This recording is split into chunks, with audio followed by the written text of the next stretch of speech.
Good morning students. ನಿನ್ನೆ ನಾವೇನು ಮಾಡಿದ್ವಪ್ಪ ಅಂತಂದ್ರೆ ನಿನ್ನೆ ವಾಹಕದ ರೋಧವು ಅವಲಂಬಿಸಿರುವ ಅಂಶಗಳ ಬಗ್ಗೆ ನೋಡಿದ್ವಿ. ಮತ್ತು ರೋಧಶೀಲತೆಯ ಬಗ್ಗೆ ಸಮ್ ಕ್ಯಾಲ್ಕುಲೇಷನ್ಸ್ ಕೂಡ ನಾವು ನಿನ್ನೆ ಕ್ಲಾಸ್ ಒಳಗೆ ನೋಡಿದ್ವಿ. ಇನ್ನು ವಾಹಕದ ರೋಧವು ಅವಲಂಬಿಸುವ 3 ಅಂಶಗಳು ಯಾವ್ಯಾವಪ್ಪ ಅಂತಂದ್ರೆ ಒಂದನೇದ್ದು ವಾಹಕದ ಉದ್ದ, ಎರಡನೇದ್ದು ಅದು ವಾಹಕದ ಅಡ್ಡ ಕೊಯ್ತದ ವಿಸ್ತೀರ್ಣ, ಮೂರನೇದ್ದು ಮತ್ತು ವಾಹಕದ ಸ್ವಭಾವ. ಈ 3 ಪಾಯಿಂಟ್ಸ್ನ ನಿನ್ನೆ ಕ್ಲಾಸ್ ಒಳಗೆ ನಾವು ನೋಡಿದ್ವಿ.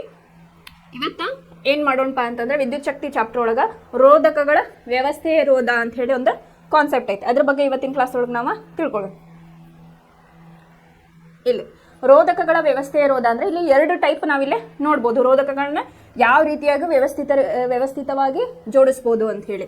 ಒಂದನೇದ್ದು ಯಾವುದಪ್ಪ ಅಂತಂದ್ರೆ ಸರಣಿ ಕ್ರಮದಲ್ಲಿರುವ ರೋಧಕಗಳು ಮತ್ತು ಎರಡನೇದ್ದು ಸಮಾಂತರವಾಗಿರುವ ರೋಧಕಗಳು ಅಂತ ಹೇಳಿ ನಾವು ಕರಿತೀವಿ. ಇಲ್ಲಿ 2 ಟೈಪ್ ವ್ಯವಸ್ಥೆಗಳು ಇರ್ತಾವೆ. ಯಾವ್ಯಾವಪ್ಪ ಅಂತಂದ್ರೆ ಸರಣಿ ಕ್ರಮದಲ್ಲಿರುವ ರೋಧಕಗಳು ಮತ್ತು ಸಮಾಂತರವಾಗಿರುವ ರೋಧಕಗಳು ಅಂತ ಹೇಳಿ ನಾವಿಲ್ಲಿ ಡಿವೈಡ್ ಮಾಡ್ಬೋದು. ಇವತ್ತೇನು ಮಾಡೋಣ, ಒಂದೊಂದಾಗಿ ನಾವು ನೋಡ್ತಾ ಹೋಗೋಣ. ಇಲ್ಲಿ ಮೊದಲನೇದಾಗಿ ಇಲ್ಲೇ ಫಸ್ಟಿಗೆ ನೋಡ್ರಿ, ಹಿಂದಿನ ವಿಭಾಗಗಳಲ್ಲಿ ನಾವು ಕೆಲವು ಸರಳ ವಿದ್ಯುತ್ ಮಂಡಲಗಳ ಕುರಿತು ಅಧ್ಯಯನ ಮಾಡಿದ್ದೇವೆ. ಆಮೇಲೆ ಒಂದು ವಾಹಕದ ಮೂಲಕ ಹರಿಯುತ್ತಿರುವ ವಿದ್ಯುತ್ ಶಕ್ತಿಯ ರೋಧವನ್ನು ಮತ್ತು ಅದರ ತುದಿಗಳ ನಡುವಿನ ವಿಭಾಂತರವನ್ನು ಹೇಗೆ ಅವಲಂಬಿಸಿರುತ್ತದೆ ಎಂಬುದನ್ನು ನಾವು ಗಮನಿಸಿದ್ದೇವೆ. ಒಂದು ವಾಹಕ ತುದಿಗಳ ನಡುವಿನ ವಿಭವಾಂತರ ಹೇಗೆ ಒಂದಕ್ಕೊಂದು ಡಿಪೆಂಡ್ ಇರ್ತತಿ ಅಂತ ಹೇಳಿ ನಾವು ನೋಡೇವಿ. ವಿವಿಧ ವಿದ್ಯುತ್ ಉಪಕರಣಗಳಲ್ಲಿ ರೋಧಕಗಳನ್ನು ವಿವಿಧ ಸಂಯೋಜನೆಯಲ್ಲಿ ಅನೇಕ ವೇಳೆ ನಾವು ಬಳಸುತ್ತೇವೆ. ಆದ್ದರಿಂದ ಓಮ್ನ ನಿಯಮವನ್ನು ರೋಧಕಗಳ ಸಂಯೋಜನೆಗಳಿಗೆ ನಾವು ಹೇಗೆ ಅನ್ವಯಿಸುವುದು ಎಂದು ನಾವೀಗ ನೋಡೋಣ ಅಂತ ಐತಿ. ಇಲ್ಲಿ ರೋಧಕಗಳನ್ನು ಪರಸ್ಪರ ಸಂಯೋಜಿಸುವ 2 ವಿಧಾನಗಳಿವೆ. ಏನು ರೋಧಕಗಳನ್ನೇ ಸಂಯೋಜಿಸುವ 2 ವಿಧಾನಗಳಿವೆ. ಚಿತ್ರ 11.6 ಅಂದ್ರೆ ಇಲ್ಲಿ ಒಂದು ವಿದ್ಯುತ್ ಮಂಡಲವನ್ನು ತೋರಿಸಲಾಗಿದೆ. ಇದರಲ್ಲಿ 3 ರೋಧಕಗಳು R1, R2, R3 ರೋಧವನ್ನು ಕ್ರಮವಾಗಿ ಹೊಂದಿದ್ದು ಅವುಗಳನ್ನು ಒಂದರ ತುದಿಯಿಂದ ಇನ್ನೊಂದರ ತುದಿಗೆ ಸೇರಿಸುವ ಮೂಲಕ ಜೋಡಿಸಲಾಗಿದೆ. ಇಲ್ಲಿ ರೋಧಕಗಳನ್ನು ಸರಣಿ ಕ್ರಮದಲ್ಲಿ ಸಂಪರ್ಕಿಸಲಾಗಿದೆ ಅಂತ ಹೇಳಿ ಇಲ್ಲಿ ನಿಮ್ಗೊಂದು ಚಿತ್ರ ಕೊಟ್ಟಾರೆ. ಸರಣಿ ಕ್ರಮ ಅಂದ್ರೆ ಏನಪ್ಪಾ, ಇಲ್ಲಿ ಒಂದು XY ಅಂತ ಹೇಳಿ ಒಂದು ವೈರ್ ಅಥವಾ ಇಲ್ಲಿ XY ತಂತಿ ಅಂತ ಹೇಳಿ ಅನ್ಕೊಳ್ರಿ. ಇಲ್ಲೇನ್ ಮಾಡ್ಯಾರಪ್ಪ ಅಂತಂದ್ರೆ R1, R2, R3 ರೋಧವನ್ನ ಏನ್ ಮಾಡ್ಯಾರ, ಸರಣಿ ಕ್ರಮದಲ್ಲಿ ಇಟ್ಟಾರ. ಹೆಂಗಿಟ್ಟಾರ ನೋಡ್ರಿ, ಇಲ್ಲಿ ಫಸ್ಟ್ R1, R2, R3 ಇಟ್ಟಾರ. ಇಲ್ಲಿ ವೋಲ್ಟ್ ಮೀಟರ್ ಅನ್ನ ಇಟ್ಟಿರ. ಈ ತರ ಜೋಡಣೆ ಮಾಡಿದ್ರೆ ಅದಕ್ಕೆ ಏನಂತಾರಪ್ಪ ಅಂತಂದ್ರೆ ಸರಣಿ ಕ್ರಮದಲ್ಲಿರುವ ರೋಧಕಗಳು ಅಂತ ಹೇಳಿ ಕರೀತಾರೆ. ಇನ್ನೊಂದಿಲ್ಲ ಕೆಳಗ್ ಚಿತ್ರ ಕೊಟ್ಟಾರ. ಅದ R1, R2, R3 ಏನ್ ಮಾಡ್ಯಾರ, ಇಲ್ಲಿ ಸಮಾಂತರವಾಗಿ ಇಲ್ಲಿ R1, R2, R3 ಈ ತರ ಜೋಡಣೆ ಮಾಡಿರ್ತಾರೆ. ಈ ತರ ಜೋಡಣೆ ಇದ್ದಾಗ ಏನಂತಾರಪ್ಪ ಅಂತಂದ್ರೆ ಅದಕ್ಕೆ ಸಮಾಂತರವಾಗಿರುವ ರೋಧಕಗಳು ಅಂತ ಹೇಳಿ ಕರೀತಾರೆ. ಇಲ್ಲೇ ಚಿತ್ರವನ್ನ ನೋಡ್ರಿ ನೀವು. ಸರಣಿ ಕ್ರಮ ಅಂತಂದ್ರೆ ಈ ತರ ಇರ್ತೈತಿ. R1, R2, R3 ಒಂದು ಪ್ಯಾರಲಲ್ ಲೈನ್ ಒಳಗ ಇರ್ತೈತಿ. ಇಲ್ಲೇ ಸಮಾಂತರವಾಗಿ ಅಂತಂದ್ರೆ ಈ ತರ ಇರ್ತೈತಿ. R1, R2, R3 ಇವೆರಡು ಏನಪ್ಪಾ ಅಂತಂದ್ರೆ ಯಾವ ರೀತಿಯಾಗಿ ಇರ್ತಾವು ಅಂತ ಹೇಳಿ ಇಲ್ಲೇ ಸರಣಿ ಕ್ರಮ ಮತ್ತು ಇನ್ನೊಂದು ಸಮಾಂತರವಾಗಿರುವ ರೋಧಕಗಳು ಅಂತ ಹೇಳಿ ಹೇಳಿದ್ದಾರೆ. ನೆಕ್ಸ್ಟ್ ಈಗ ಸರಣಿ ಕ್ರಮದಲ್ಲಿ ಜೋಡಿಸಿರುವ ರೋಧಕಗಳ ಬಗ್ಗೆ ನಾವು ಇವತ್ತು ತಿಳಿಯೋಣ.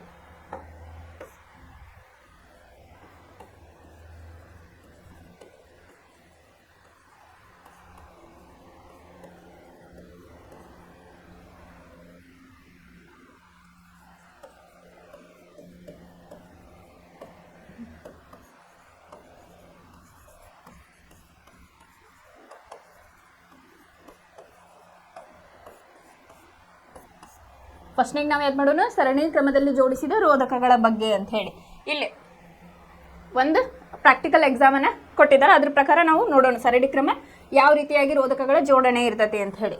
ಇಲ್ಲಿ ವಿದ್ಯುತ್ ಪ್ರವಾಹದ ಮೌಲ್ಯವು ಅಮೀಟರ್ನಲ್ಲಿ ಒಂದೇ ಆಗಿರುವುದನ್ನು ಗಮನಿಸಿದ್ದೇವೆ.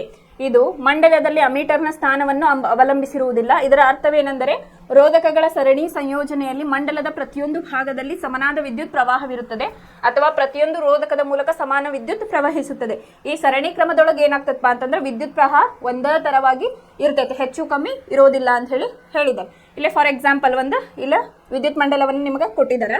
ಇಲ್ಲೇನ್ ಮಾಡ್ಯಾರಪ್ಪ ಅಂದ್ರೆ ಈ ಚಿತ್ರದಲ್ಲಿ ತೋರಿಸಿರುವಂತೆ 3 ರೋಧಕಗಳ ಸರಣಿ ಸಂಯೋಜನೆಯು X ಮತ್ತು Y ಗಳ ನಡುವೆ ಒಂದು ವೋಲ್ಟ್ ಮೀಟರ್ ಅನ್ನ ಲಗತ್ತಿಸಿ ಅಂತ ಹೇಳಿ ಹೇಳಿದ್ದಾರೆ. ಇಲ್ಲೇನ್ ಮಾಡ್ಯಾರ ನೋಡ್ರಿ ಚಿತ್ರವನ್ನ ವಿದ್ಯುತ್ ಮಂಡಲದೊಳಗ. ಇಲ್ಲೇನ್ ಮಾಡ್ಯಾರ, ಬ್ಯಾಟ್ರೀಸ್ ಇದು ಕೆಲ್ವಿನ್ ಅಮೀಟರ್ ಐತಿ. ಇಲ್ಲ R1, R2, R3 X ಬಿಂದು Y ಬಿಂದು. ಇಲ್ಲೇನ್ ಮಾಡ್ಯಾರಪ್ಪ ಅಂತಂದ್ರೆ ಸರಣಿ ಕ್ರಮದಲ್ಲಿ 1, 2 R1, R2, R3 ಅದಕ್ಕೆ ಏನ್ ಮಾಡ್ಯಾರ P, Q, R ಇಲ್ಲೇನ್ ಮಾಡ್ಯಾರ X, P, Q, S, T, Y ಇದು X, Y. ಇಲ್ಲಿ R1, R2, R3 ಈ ಬಿಂದುಗಳೇನದವಲ್ಲ ಇದಕ್ಕೆ ಏನ್ ಮಾಡ್ಯಾರಪ್ಪ ಅಂತಂದ್ರೆ ಅವ್ರ P, Q, S, T ಅಂತ ಹೇಳಿ ಇಲ್ಲಿ ನೇಮಿಂಗ್ ಅನ್ನ ಮಾಡಿದ್ದಾರೆ ಇಲ್ಲಿ. ಈ ತರ ಸರಣಿ ಕ್ರಮದಲ್ಲಿ ಅವನ್ನ ಜೋಡಿಸಿದ್ದಾರೆ. ನೆಕ್ಸ್ಟ್ ಏನ್ ಮಾಡ್ಯಾರ ಅವರು, ವಿದ್ಯುತ್ ಮಂಡಲದಲ್ಲಿ ಕೀಯನ್ನು ಪ್ಲಗ್ ನಲ್ಲಿ ಸೇರಿಸಿ ಮತ್ತು ವೋಲ್ಟ್ ಮೀಟರ್ನ ಸೂಚ್ಯಂಕವನ್ನು ದಾಖಲಿಸಿ. ಕೀ ಪ್ಲಗ್ ಅನ್ನು ಏನ್ ಮಾಡಿದ್ದಾರೆ ಇಲ್ಲಿ, ವಿದ್ಯುತ್ ಮಂಡಲದಲ್ಲಿ ಕೀಯನ್ನು ಪ್ಲಗ್ ನಲ್ಲಿ ಸೇರಿಸಿ ಮತ್ತು ವೋಲ್ಟ್ ಮೀಟರ್ನ ಸೂಚ್ಯಂಕವನ್ನು ಇಲ್ಲಿ ದಾಖಲಿಸಿಕೊಳ್ಳಿ ಅಂತ ಹೇಳಿ ಹೇಳಿದ್ದಾರೆ. ವೋಲ್ಟ್ ಮೀಟರ್ನ ಇಲ್ಲೇ ಜೋಡಿಸಿದ್ದಾರೆ ಅಂತ ಹೇಳಿ. ಈಗ ಶುಷ್ಕ ಕೋಶದ 2 ಧ್ರುವಗಳ ನಡುವಿನ ವಿಭವಾಂತರವನ್ನು ಅಳೆಯಿರಿ. ಶುಷ್ಕ ಕೋಶ ಅಂದ್ರೆ ಇಲ್ಲೇ ಬ್ಯಾಟ್ರೀಸ್, ಅದರ ನಡುವಿನ ವಿಭವಾಂತರವನ್ನು ಅಳೆಯಿರಿ ಅಂತ ಹೇಳಿದ್ದಾರೆ. ಕೀಯನ್ನು ಪ್ಲಗ್ನಿಂದ ಹೊರತೆಗೆರಿ ಮತ್ತು ವೋಲ್ಟ್ ಮೀಟರ್ನ ಸಂಪರ್ಕವನ್ನು ಕಡಿತಗೊಳಿಸಿರಿ. ಈಗ ವೋಲ್ಟ್ ಮೀಟರ್ ಅನ್ನು ಚಿತ್ರದಲ್ಲಿ ತೋರಿಸಿರುವಂತೆ ಮೊದಲನೇ ರೋಧಕದ ಎಕ್ಸ್ ಮತ್ತು ಪಿ ತುದಿಗಳಿಗೆ ಜೋಡಿಸಿರಿ, ಅಂದ್ರೆ ಈ ತುದಿಗಳಿಗೆ ಜೋಡಿಸಿರಿ ಅಂತ ಹೇಳಿ ಹೇಳಿದ್ದಾರೆ. ನೆಕ್ಸ್ಟ್, ಕೀಯನ್ನು ಪ್ಲಗ್ ನಲ್ಲಿ ಹಾಕಿರಿ, ಮೊದಲನೇ ರೋಧಕದ ತುದಿಗಳ ನಡುವಿನ ವಿಭವಾಂತರವನ್ನು ಅಳೆಯಿರಿ, ಇದು V1 ಆಗಿರಲಿ ಅಂತ ಹೇಳಿದ್ದಾರೆ. ಫಸ್ಟ್ ಒಂದದ್ದು ಅದರದ ವಿಭವಾಂತರವನ್ನ ತಗೊಂಡು ಏನ್ ಮಾಡ್ಬೇಕು, ಅದಕ್ಕೆ V1 ಅಂತ ಹೇಳಿ ನಾವು ಇಲ್ಲಿ ಹೆಸರನ್ನ ಕೊಡಬೇಕು. ಅದೇ ರೀತಿ 2 ರೋಧಕಗಳ ನಡುವಿನ ವಿಭವಾಂತರವನ್ನು ಪ್ರತ್ಯೇಕವಾಗಿ ಅಳತೆ ಮಾಡಿ ಕ್ರಮವಾಗಿ V2 ಅಂಡ್ V3 ಅಂತ ಹೇಳಿ ಬರೀರಿ. ಫಸ್ಟ್ ಏನ್ ಮಾಡ್ಬೇಕಪ್ಪ ಅಂತಂದ್ರೆ ಎಕ್ಸ್ ಪಿದ್ ಇಲ್ಲಿ ಫಸ್ಟ್ ಒನ್ V1 ಅದ ತಗೋಬೇಕು, ಆಮೇಲೆ V2, ಆಮೇಲೆ V3. ಅದನ್ನ ಏನೇ ಹೆಸರು ಕೊಡ್ಬೇಕಪ್ಪ ಅಂತಂದ್ರೆ V1, V2, V3 ಅಂತ ಹೇಳಿ ಇಲ್ಲೇ ನಾವು ಹೆಸರನ್ನ ಕೊಡಬೇಕು ಅಂತ. ಇಲ್ಲಿ ಒಂದು ಸ್ಮಾಲ್ ಡಿರೈವೇಶನ್ ಅನ್ನ ಹೇಳಿದಾರೆ, ಅದು ಯಾವ ರೀತಿ ಐತೆ ಅಂತ ಹೇಳಿ ನೋಡೋಣ.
ಇಲ್ಲೇ ಇಕ್ವೇಶನ್ ಒಂದು ಸ್ಮಾಲ್ ಡೆರಿವೇಶನ್ ಅನ್ನು ಕೊಟ್ಟಿದ್ದಾರೆ. ಸರಣಿ ಕ್ರಮದಲ್ಲಿರುವ ರೋಧಕಗಳಿಗೆ ಇಲ್ಲಿ ನೋಡ್ರಿ, ವಿಭವಾಂತರವು VU ಅಂದ್ರೆ ವಿಭವಾಂತರವನ್ನ ನಾವು V ಇಂದ ಸೂಚಿಸ್ತೇವೆ.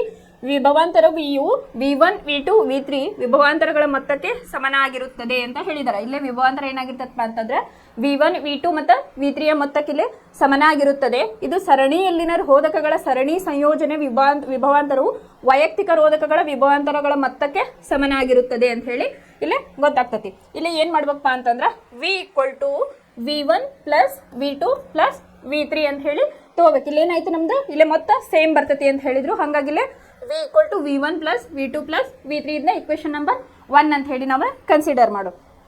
ನೆಕ್ಸ್ಟ್ ಇಲ್ಲಿ ಒಂದು ಚಿತ್ರವನ್ನ ತೋರಿಸಿದ್ದೀನಿ. ಇಲ್ಲಿ V1, V2, V3 ಯಾವ ರೀತಿಯಾಗಿ ಜೋಡಣೆ ಮಾಡಿದಾರೆ ಅಂತ ಹೇಳಿ. ಇಲ್ಲಿ ಆ ಚಿತ್ರದ ಪ್ರಕಾರ ಅಕಾರ್ಡಿಂಗ್ ಟು ದಟ್ ಡಯಾಗ್ರಾಮ್ ನಮ್ದು ಏನಾಗ್ತದಪ್ಪ ಅಂತಂದ್ರೆ ವಿದ್ಯುತ್ ಮಂಡಲದಲ್ಲಿ ವಿದ್ಯುತ್ ಪ್ರವಾಹವು I ಆಗಿರಲಿ ಅಂತಂದ್ರೆ ಏನಪ್ಪಾ ಇಲ್ಲ ಅಂತಂದ್ರೆ ವಿದ್ಯುತ್ ಪ್ರವಾಹವು I ಆಗಿರಲಿ. ಪ್ರತಿಯೊಂದು ರೋಧಕದ ಮೂಲಕ ಪ್ರವಹಿಸುವ ವಿದ್ಯುತ್ ಪ್ರವಾಹ ಕೂಡ I ಆಗಿದೆ. ಸರಣಿಯಲ್ಲಿ ಜೋಡಿಸಿದ 3 ರೋಧಕಗಳನ್ನು ಒಂದು ಸಮಾನ ರೋಧಕ R ಆಗಿರಲಿ ಅಂತ ಹೇಳಿ ಹೇಳಿದಾಗ V1, V2, V3 ಅನ್ನ ನಾವಿಲ್ಲೇ ತಗೊಂಡಿದೀವಿ. ಆ ವಿದ್ಯುತ್ ಪ್ರವಾಹವನ್ನು ಏನಂತ ಹೇಳಿದರೆ I ಆಗಿರಲಿ. ಸರಣಿಯಲ್ಲಿ ಜೋಡಿಸಿದ 3 ರೋಧಕಗಳು ಒಂದು ಸಮಾನ ರೋಧಕ R ಅಂತ ಹೇಳಿ ನಾವಿಲ್ಲೇ ರೋಧಕವನ್ನ R ಅಂತ ಹೇಳಿ ತೆಗೆದುಕೋಬಹುದು ಅಂತ ಹೇಳಿದ್ದಾರೆ. ಆದ್ದರಿಂದ ಅದರ ನಡುವಿನ ವಿಭವಾಂತರ V ಮತ್ತು ಮಂಡಲದಲ್ಲಿ ಪ್ರವಹಿಸುವ ವಿದ್ಯುತ್ ಪ್ರವಾಹ I ಹಾಗೆಯೇ ಆಗಿದೆ. ಸಂಪೂರ್ಣ ಮಂಡಲಕ್ಕೆ ಓಮ್ ನಿಯಮವನ್ನು ಅನ್ವಯಿಸಿದಾಗ ಆ ಮಂಡಲಕ್ಕೆ ನಾವು ಅಕಾರ್ಡಿಂಗ್ ಓಮ್ಸ್ ಲಾ ನಾವು ಮನೆ ಕ್ಲಾಸ್ ಒಳಗೆ ಕರೆದಿದ್ವಲ್ಲ, ಅದ್ರ ಪ್ರಕಾರ ಏನಾಗ್ತಪ್ಪ ಅಂತಂದ್ರೆ V = IR ಅಂತ ಹೇಳಿ ಆಗ್ತತಿ. ಇಲ್ಲಿ I ಅಂತಂದ್ರೆ ಏನಿಲ್ಲ, ಇಲ್ಲಿ ವಿದ್ಯುತ್ ಪ್ರವಾಹ ಅಂತ ಹೇಳಿ ನಾವಿಲ್ಲಿ ಕರಿತೀವಿ. R ಅಂತಂದ್ರೆ ರೋಧಕ ಅಂತ ಹೇಳಿ ನಾವಿಲ್ಲಿ ಕರಿತೀವಿ. ಇಲ್ಲೇ ನೀವು 3 ರೋಧಕಗಳ ಓಮ್ ನಿಯಮವನ್ನು ಪ್ರತ್ಯೇಕವಾಗಿ ಅನ್ವಯಿಸುವುದರಿಂದ, ಅಂದ್ರೆ ನಾವೀಗ ಪ್ರತಿಯೊಂದಕ್ಕೂ ಸಪ್ರೇಟ್ ಆಗಿ ಮಾಡಬೇಕು. ಅವಾಗ ಏನಾಗ್ತದಪ್ಪ ಅಂತಂದ್ರೆ V equal to IR1, V equal to IR2, V equal to IR3 ಅಂತ ಹೇಳಿ ನಮಗಿಲ್ಲಿ ಇಕ್ವೇಶನ್ಸ್ ಬಂದು, ಪ್ರತಿಯೊಂದು ಇಕ್ವೇಶನ್ಗೆ ಏನು ಮಾಡ್ರಿ, equation number 1, equation number 2, equation number 3, equation number 4, equation number 5 ಅಂತ ಹಾಕೋತ ಬಂದ್ರಿ ಅಂದ್ರೆ ನಿಮ್ಗೆ ಇಲ್ಲಿ ಈಸಿ ಆಗ್ತೈತಿ. ನೆಕ್ಸ್ಟ್ ಇಲ್ಲೇನಾಗ್ತದಪ್ಪ ಅಂತಂದ್ರೆ, ನೆಕ್ಸ್ಟ್ ಇಲ್ಲಿ ಸಮೀಕರಣ 1ರಿಂದ ಸಮೀಕರಣ 1ರಿಂದ ನಮಗೆ ಏನಾಯ್ತಪ್ಪ ಅಂತಂದ್ರೆ IR ಈಕ್ವಲ್ ಟು ಏನಾಯ್ತು ಇಲ್ಲಿ IR1, IR2 ಪ್ಲಸ್ IR3. ಇಲ್ಲಿ V1, V2, V3 ಅಂತ ಏನು ತಗೊಂಡಿವಲ್ಲ ಅದ್ರ ಪ್ರಕಾರ ಇಲ್ಲೇನಾಯ್ತಪ್ಪ ಅಂತಂದ್ರೆ IR1, IR2, IR3. This is equation number 6. ಇನ್ನು ನಾವು ಇದನ್ನ ಏನ್ ಮಾಡೋಣಪ್ಪ ಅಂತಂದ್ರೆ ಈ R ಅನ್ನೋದನ್ನ RS ಅಂತ ಹೇಳಿ ನಾವಿಲ್ಲೇ ತಗೊಳ್ಳೋಣ. ಬಹಳಷ್ಟು ರೋಧಕಗಳನ್ನು ಸರಣಿಯಲ್ಲಿ ಜೋಡಿಸಿದಾಗ ಸಂಯೋಜನೆಯ ರೋಧವು ಇಲ್ಲೇನಾಯ್ತು, ಒಂದಕ್ಕೊಂದಿಲ್ಲೇ ಸಂಯೋಜನೆ ಹೊಂತು. ಹಾಗಾಗಿ ಏನ್ ಮಾಡ್ಯಾರಪ್ಪ ಅಂತಂದ್ರೆ ಇದನ್ನ ಓವರಾಲ್ ಆಗಿ IR ಇದ್ದಿದ್ದನ್ನ RS ಅಂತ ಹೇಳಿ ಕನ್ಸಿಡರ್ ಮಾಡೋಣ ಅಂತ ಹೇಳಿದಾರೆ. IR1, IR2, IR3 ಏನ್ ಮಾಡಿದಾರೆ R1, R2, R3 ಅಂತ ಹೇಳಿ ಕನ್ಸಿಡರ್ ಮಾಡ್ರಿ ಅಂತ ಹೇಳಿ ಇಲ್ಲ ಹೇಳಿದಾರೆ. ಫಸ್ಟ್ ಸ್ಟೆಪ್ ನೋಡ್ರಿ, ಏನ್ ಮಾಡ್ರಿ ಇಲ್ಲಿ V1, V2, V3 ಅನ್ನ ಕಂಬೈನ್ ಮಾಡಿದ್ರು ಸರಣಿ ಕ್ರಮದಲ್ಲಿ. ಅದಕ್ಕೆ ಇಕ್ವೇಶನ್ ನಂಬರ್ 1 ಅಂತ ಹೇಳಿ ಕೊಡಬೇಕು. ಆಮೇಲೆ ಅಕಾರ್ಡಿಂಗ್ ಟು ಓಮ್ಸ್ ಲಾ ಏನಾಗ್ತತಿ, ವಿದ್ಯುತ್ ಪ್ರವಾಹವನ್ನು ನಾವು I ಇಂದ ಸೂಚನೆ ಮಾಡ್ತೇವೆ ಅಂತ ಹೇಳಿ ಹೇಳಿದ್ದೇವೆ. ಅವಾಗ ಏನಾಗ್ತತಿ V ಈಕ್ವಲ್ ಟು ನಮ್ದು I into R. According to Ohm's law ನಮ್ದು ಏನಾಗ್ತದಪ್ಪ ಅಂತಂದ್ರೆ ಇದನ್ನ V1, V2, V3 ಅಂತ ಹೇಳಿ ನಾವು ಕನ್ಸಿಡರ್ ಮಾಡಿದಾಗ V equal to IR1, V equal to IR ಅಥವಾ V1, V2, V3 ಅಂತ ಹೇಳಿ ತಗೊಂಡ್ಬಿಡ್ರಿ. ಇಲ್ಲಿ V1 equal to IR1, V2 equal to IR2, V3 equal to IR3 ಅಂತ ಹೇಳಿ ಅಕಾರ್ಡಿಂಗ್ ಟು ಇಲ್ಲಿ ಓಮ್ಸ್ ಲಾನ ಅಪ್ಲೈ ಮಾಡಿದಾಗ ಇಲ್ಲಿ ಇಕ್ವೇಶನ್ ನಂಬರ್ ಏನೈತೆ ನಮ್ದು V equal to V1, V2, V3 ಅಂತ ಹೇಳಿ ನಾವಿಲ್ಲಿ ತಗೊಂಡೆ. ಅವಾಗ ಏನಾಗ್ತದಪ್ಪ ಅಂತಂದ್ರೆ IR equal to IR1, IR2 plus IR3. This is equation number 6 ಅಂತ ಹೇಳಿ. ಇಲ್ಲಿ ಏನಾಗ್ತದೆ, ಸರಣಿ ಕ್ರಮದಲ್ಲಿ ಹಲವಾರು ಸಂಯೋಜನೆ ಹೊಂದಿರ್ತಾವಲ್ಲ, ಅದಕ್ಕೆ ಏನಾಗ್ತದಪ್ಪ ಅಂದ್ರೆ ಸಂಯೋಜನೆಯನ್ನು ನಾವು RS ಮೂಲಕ ಜೋಡಣೆ ಮಾಡ್ತೀವಿ. ಅವಾಗ equation number ಏನಾಗ್ತತಿ, equation R1, R2, R3 ಆಗ್ತತಿ. ಇದು ಒಂದು ಡೆರಿವೇಶನ್ ಎದಕ್ಕಪ್ಪ ಅಂತಂದ್ರೆ ಸರಣಿ ಕ್ರಮದಲ್ಲಿ ಇಲ್ಲಿ ಇರುವಂತ ಒಂದು ರೋಧಕಗಳಿಗೆ ಇದು ಎಕ್ಸ್ಪ್ಲನೇಷನ್ ಅಂತ ಹೇಳಿ. ಇದ್ರ ಮೇಲೇನೂ ಸ್ವಲ್ಪ ಕ್ಯಾಲ್ಕುಲೇಷನ್ ಪಾರ್ಟ್ ಐತಿ, ಅದನ್ನ ಯಾವ ರೀತಿಯಾಗಿ ಮಾಡೋದು ಅಂತ ಹೇಳಿ ನೋಡೋಣ.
ಇಲ್ಲಿ ಒಂದು ಕ್ವಶನ್ ಅನ್ನ ಕೊಟ್ಟಿದ್ದಾರೆ, ಇದ್ರ ಮೇಲೆ ಯಾವ ರೀತಿಯಾಗಿ ಅಂತ ಹೇಳಿ ನೋಡೋಣ.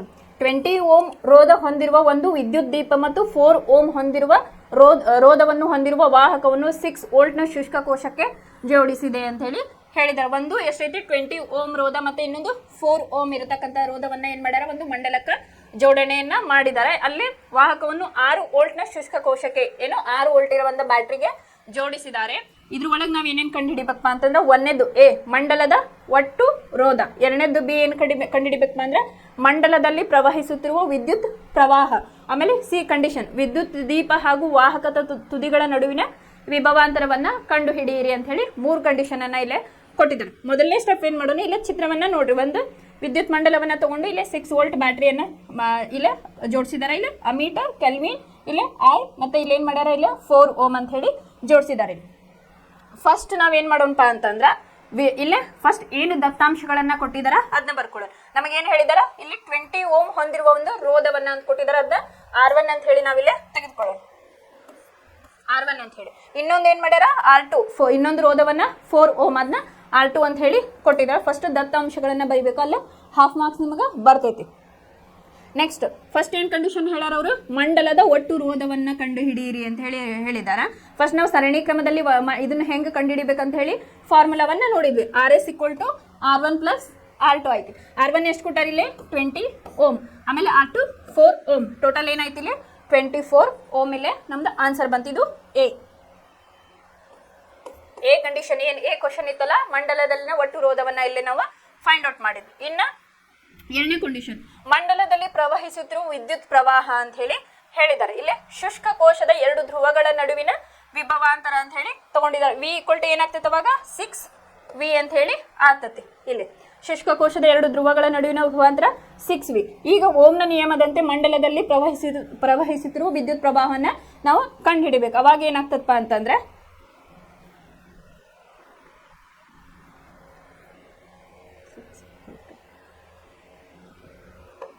ಫಸ್ಟ್ ಕಂಡೀಷನ್ ಅನ್ನ ನೋಡಿದ್ವಿ. ಈಗ ಎರಡನೇ ಕಂಡೀಷನ್, ಶುಷ್ಕ ಕೋಶದ 2 ದ್ರವಗಳ ನಡುವಿನ ವಿಭವಾಂತರವನ್ನ ನೋಡೋಣ.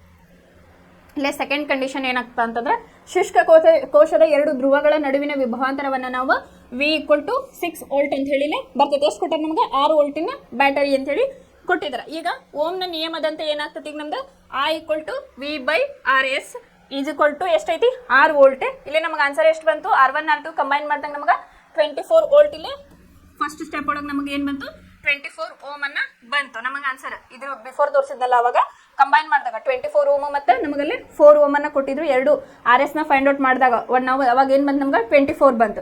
ಅಕಾರ್ಡಿಂಗ್ ಟು ಓಮ್ಸ್ ಏನಾಯ್ತಿಲ್ಲ, V = 6 ವೋಲ್ಟ್ ಕೊಟ್ಟಾರ. ಅವಾಗ I = V/RS ಆಯ್ತು. ಇಲ್ಲೇ ಎಷ್ಟು ಕೊಟ್ಟಾರ, V ಅಂತಂದ್ರೆ 6 ವೋಲ್ಟ್ ಅನ್ನ ಕೊಟ್ಟಿದ್ದಾರೆ, ಡಿವೈಡೆಡ್ ಬೈ 24 ಓಮ್. ಅವಾಗ ಆನ್ಸರ್ ಏನು ಬಂತು, 0.25 ಇದು ಆಂಪಿಯರ್ ಅಂತ ಹೇಳಿ ಬಂತು. ಈಗ ನೆಕ್ಸ್ಟ್, ಓಮ್ನ ನಿಯಮವನ್ನು ಪ್ರತ್ಯೇಕವಾಗಿ ವಿದ್ಯುತ್ ದೀಪ ಮತ್ತು ವಾಹಕಗಳಿಗೆ ಪ್ರತ್ಯೇಕವಾಗಿ ಅನ್ವಯಿಸಿದಾಗ ನಾವು ಸರಳಿ ಕ್ರಮದಾಗ ಏನು ಮಾಡಿದ್ವಿ, V1 V2 V3 ಅಪ್ಲೈ ಮಾಡಿ ನೋಡಿದ್ವಲ್ಲ, ಅದೇ ರೀತಿ ಈಗ ಸರಣಿ ಕ್ರಮದಲ್ಲಿ ನಾವು ನೋಡಿದಾಗ ಏನಾಗ್ತದಪ್ಪ ಅಂತಂದ್ರೆ, ಇಲ್ಲೇ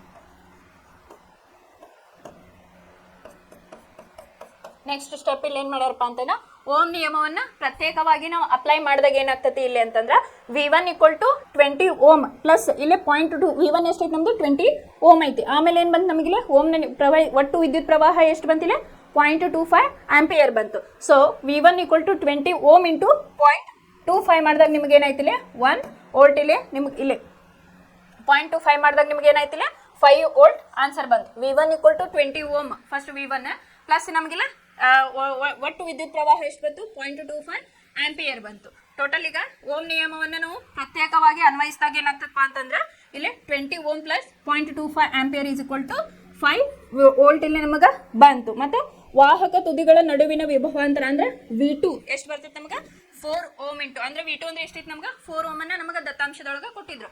ಸೊ 4 ಓಮ್ ಇಂಟು ಇದು ನಮ್ಗೆ ಎಷ್ಟು ಬಂದೈತಿ ಇಲ್ಲೇ ಒಟ್ಟು ವಿದ್ಯುತ್ ಪ್ರವಾಹ 0.25 ಆಂಪಿಯರ್. ಸೊ ಆನ್ಸರ್ ಎಷ್ಟು ಬಂತಿಲ್ಲ 1 ವೋಲ್ಟ್ದ ಆನ್ಸರ್ ಬಂತು.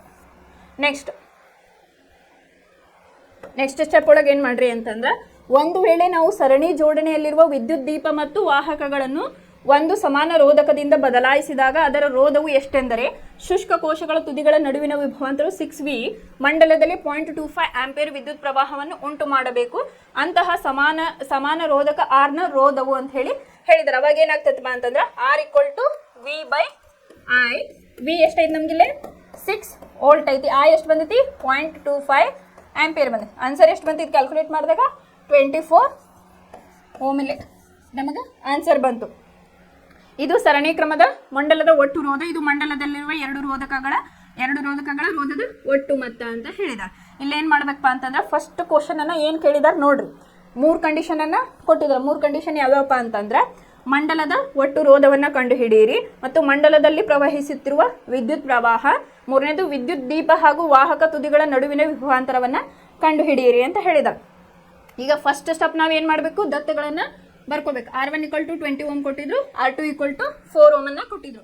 ಅಕಾರ್ಡಿಂಗ್ ಟು ಸರಣಿ ಕ್ರಮ ನಾವೇನು ನೋಡಿದ್ವಲ್ಲ, ಅವಾಗ ಏನಾಗ್ತೈತಿ ಇಲ್ಲಿ ನಮ್ಗೆ RS = R1 + R2 ಮಾಡಿದಾಗ ಏನಾಗ್ತದಪ್ಪ ಅಂತಂದ್ರೆ 20 ಓಮ್ + 4 ಓಮ್ = 24 ಓಮ್ ಆಯ್ತು. ಇನ್ನು ಶುಷ್ಕ ಕೋಶದ ಎರಡೂ ಧ್ರುವಗಳ ನಡುವಿನ ವಿಭವಾಂತರ ಎಷ್ಟು ಕೊಟ್ಟಾರ, V = 6V ಅವರೇ ಕೊಟ್ಟಿದ್ದಾರೆ. ಅದನ್ನ V = 6 ವೋಲ್ಟ್ ಅಂತ ಹೇಳಿ ಕೊಟ್ಟಿದ್ದಾರೆ. ಈಗ ಅಕಾರ್ಡಿಂಗ್ ಟು ಓಮ್ಸ್ ಲಾ ಏನಾಗತ್ತಪ್ಪ ಅಂತಂದ್ರೆ I = V/RS. V ಎಷ್ಟು ಕೊಟ್ಟಾರ 6 ವೋಲ್ಟ್ ಡಿವೈಡೆಡ್ ಬೈ ಇಲ್ಲಿ RS ಅಂತಂದ್ರೆ ಏನಿಲ್ಲ ಟೋಟಲ್ ಕಂಡು ಹಿಡಿದ್ರಲ್ಲ ನೀವು. RS ಎಷ್ಟು ಬಂದಿತ್ತಿಲ್ಲ 24 ಓಮ್. ಸೊ ಆನ್ಸರ್ ಎಷ್ಟು ಬಂತು 6 ವೋಲ್ಟ್ ಡಿವೈಡೆಡ್ ಬೈ 24 ಅಂತಂದ್ರೆ 0.25 ಆಂಪಿಯರ್ ಇಲ್ಲೇ ನಮ್ಗೆ ಆನ್ಸರ್ ಬಂತು. ಈಗ ಪ್ರತ್ಯೇಕವಾಗಿ ಒಂದೊಂದಕ್ಕೆ ನಾವು ಫೈಂಡ್ ಔಟ್ ಮಾಡಿದ್ವಪ್ಪ ವಿದ್ಯುತ್ ಪ್ರವಾಹವನ್ನ ಅಂತ ಹೇಳಿ, ವಿಭವಾಂತರವನ್ನು ಫೈಂಡ್ ಔಟ್ ಮಾಡಿದಾಗ ಏನಾಗ್ತೈತಿ, V1 ಎಷ್ಟೈತಿ, V1 20 ಓಮ್ ಇಂಟು 0.25 ಎದಕ್ಕೆ ಬಂದಿತ್ತು, ಒಟ್ಟು ವಿದ್ಯುತ್ ಪ್ರವಾಹ ಮಾಡಿದಾಗ ಎಷ್ಟು ಬಂದು ನಮ್ಗೆ 5 ವೋಲ್ಟ್ ಆನ್ಸರ್ ಬಂತು.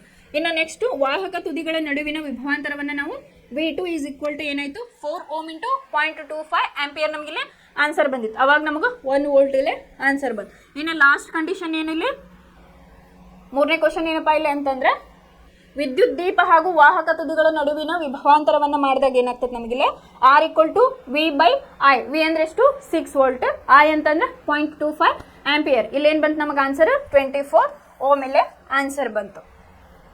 ಇದ್ರ ಮೇಲೆ ಇನ್ನೂ ಒಂದಿಷ್ಟು ಕ್ವಶನ್ಸ್ ಬರ್ತಾವೆ. ಕ್ಯಾಲ್ಕುಲೇಷನ್ ಪಾರ್ಟ್ನ ಲಾಸ್ಟ್ ಕ್ಲಾಸ್ ಒಳಗೆ ತಗೊಂಡು ನಿಮ್ಗೆ ಹೇಳ್ತೀನಿ.